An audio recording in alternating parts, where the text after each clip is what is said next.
21 août 2018. Chris Watts est inculpé de 3 chefs d'accusation pour meurtre au premier degré. Le 6 novembre, il plaide coupable pour le meurtre de sa femme enceinte et de ses 2 filles. Mais que s'est-il réellement passé ce soir du 13 août 2018 ?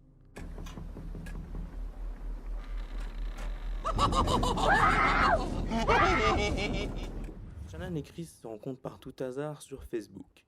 Le courant passe bien, voire même très bien. Tellement bien que le 3 novembre 2012, ils se marient dans le comté de Mecklenburg. Un an plus tard, après avoir emménagé dans le Colorado, Shannon accouche le 17 décembre 2013 de leur premier enfant, Bella. C'est alors à ce moment que le couple commence une forme de vie d'influenceur. Ils diffusent tout ce qu'ils font des lives pour parler de leur vie sentimentale, familiale ou professionnelle. Tout est alors parfait, que ce soit leur grande maison ou leur jolie petite famille qui est d'ailleurs agrandie en 2015 par la naissance de Céleste. Et c'est d'ailleurs ce qu'ils affichent sur les réseaux. Ils sont le couple modèle, voire même la synthèse pure de la vie parfaite à l'américaine. Mais malheureusement, rien n'est jamais parfait. En effet, peu de temps après la naissance de Céleste, Shannon voit sa relation avec ses beaux-parents, Ronnie et Cindy Watts, prendre une tournure des plus désagréables. Les parents de Chris considèrent que Shannon n'est pas faite pour leur fils. Elle ne serait pas assez bien pour leur fils et elle le pousserait soi-disant vers le bas, en ne le soutenant pas suffisamment dans ses projets. C'est en 2018 que tout commence à éclater. Shannon décide alors de prendre des vacances seule avec ses 2 filles en Caroline du Nord, pendant 1 mois. Chris devait les rejoindre lors de la dernière semaine, mais rapidement, elle lui reproche de s'éloigner d'elle. En effet, il reste peu joignable et se justifie en affirmant être pris par son travail. Shannon doute. Son mari n'est plus pareil, elle transmet d'ailleurs à une de ses amies que lors d'une échographie, il n'était absolument pas attentif, voire carrément désintéressé par l'heureux événement. Nous voilà au fameux 13 août 2018. Il est 1h48. Shannon rentre chez elle après avoir été déposée par son ami Nicole Atkinson. Christopher, lui, est à la maison avec les filles. 8h.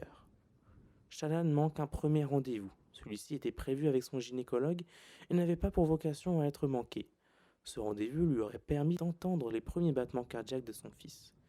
Nicole, qui était au courant de ce rendez-vous, remarque qu'elle n'est également pas présente aujourd'hui sur son lieu de travail. Elle essaie donc de la contacter, mais elle ne reçoit aucune réponse, que ce soit par message ou par appel. Inquiète, elle décide alors de se rendre chez son amie. Mais personne n'ouvre la porte. Elle finit par recontacter Chris Watts, qui la rassure en lui indiquant que sa femme est partie rendre visite à un ami avec ses filles. Malgré tout, elle est méfiante et prévient tout de même la police. 13h10. La maréchaussée arrive sur les lieux. Et hop, comme c'est surprenant, la voiture de sa femme avec les sièges, auto, des petites, est encore garée sur place. On retrouve également dans la maison le sac à main, les clés, le téléphone, les médicaments et la bague de mariage de Shannon Watts. Avec beaucoup d'éléments pour quelqu'un qui est censé être parti voir un ami. De plus, les draps des lits de Céleste et Bella, ainsi que ceux du lit parental, ont disparu. Rien n'oppose un lavage de la literie, mais les draps ne sont même pas trouvés dans la maison. Le voisin du couple, dont la caméra de surveillance donne sur une partie de l'allée des Watts, propose de visionner les images de la matinée. Étrange. Avec la police, il constate que Chris charge son pick-up vers 5h du matin, réalisant plusieurs allers-retours de son garage à la voiture pendant 50 minutes. Mais il est impossible de voir exactement ce qu'il transporte. 15 août.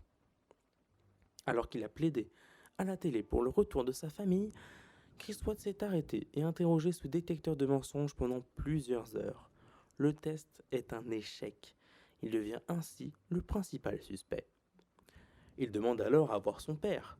S'ensuit alors une conversation très longue où il affirme que sa femme et ses 2 filles sont mortes. Voici donc d'après lui comment s'est réellement déroulé le soir du 13 août. Ce soir-là, Shannon vient de rentrer et il lui déclare qu'il a eu une liaison extra-conjugale. Comme elle s'en doutait lors de ses vacances, il lui demande alors le divorce. Mais la réaction de sa femme est inattendue. Elle aurait étranglé ses 2 filles et selon lui, ça aurait été par vengeance. Quant à lui, dans un excès de rage, il aurait étranglé sa femme puis transporté les corps vers un site de stockage pétrolier appartenant à la société dans laquelle il travaille.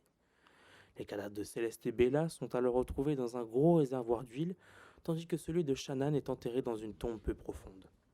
Après l'autopsie, le motif de leur décès est le même que celui décrit dans le récit. C'est une asphyxie. 21 août 2018. Chris Watts est inculpé de 5 chefs d'accusation de meurtre au premier degré et 3 chefs d'accusation pour falsification d'un corps humain décédé. Le 6 novembre 2018, il plaide coupable. 2 semaines plus tard, il fait l'objet de 3 condamnations à perpétuité sans possibilité de libération conditionnelle. Mais c'est seulement en février 2019 qu'il raconte comment s'est réellement déroulé le soir du 13 août 2018. Au retour de Shannon, le couple a des rapports sexuels, mais s'ensuit alors une dispute violente, comme l'avait souligné le voisin de la famille. Elle l'accuse de l'avoir trompé. Il avoue sa liaison, elle lui demande le divorce et le menace de ne plus voir ses filles. Il l'étrangle. Bella, réveillée par la dispute, demande ce qu'il se passe. Chris Watts laisse croire à sa fille que sa mère est malade et enroule son corps dans les draps du lit avant de les déposer dans son pick-up. Il place ensuite la petite et sa sœur, toujours en vie, alors qu'il avait précédemment essayé de les étouffer, mais elles se sont réveillées dans le pick-up. Il les place alors près du corps de leur mère et les emmène au site pétrolier. Sur place, le père de famille commence par étrangler Céleste, 3 ans, avec une couverture et ce sous les yeux de Bella, avant de déposer son corps dans un réservoir d'huile. Puis il retourne à la voiture où se trouve toujours Bella, 4 ans, qui lui demande « Est-ce qu'il va m'arriver la même chose que Céleste ?» Il l'étouffe à son tour. Elle se débat, mais finit par rejoindre sa sœur. Il enterra le corps de Shannon enceinte un peu plus loin. La peine de mort n'est pas prononcée par le procureur suite à la demande de la famille de Shannon qui ne souhaite pas de mort supplémentaire. Depuis décembre 2018, il purge sa peine dans l'établissement correctionnel de Dodge, dans le Wisconsin.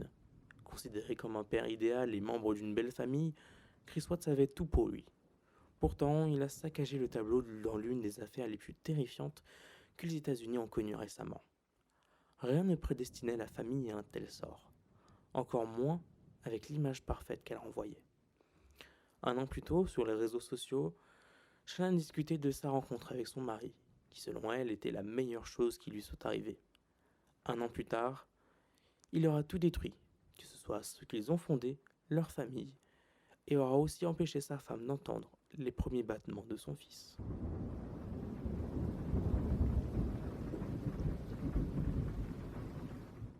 Merci à tous, on se retrouve dans une prochaine vidéo, sûrement ce fameux Discovery. Merci à tous, c'était Linken, à bientôt.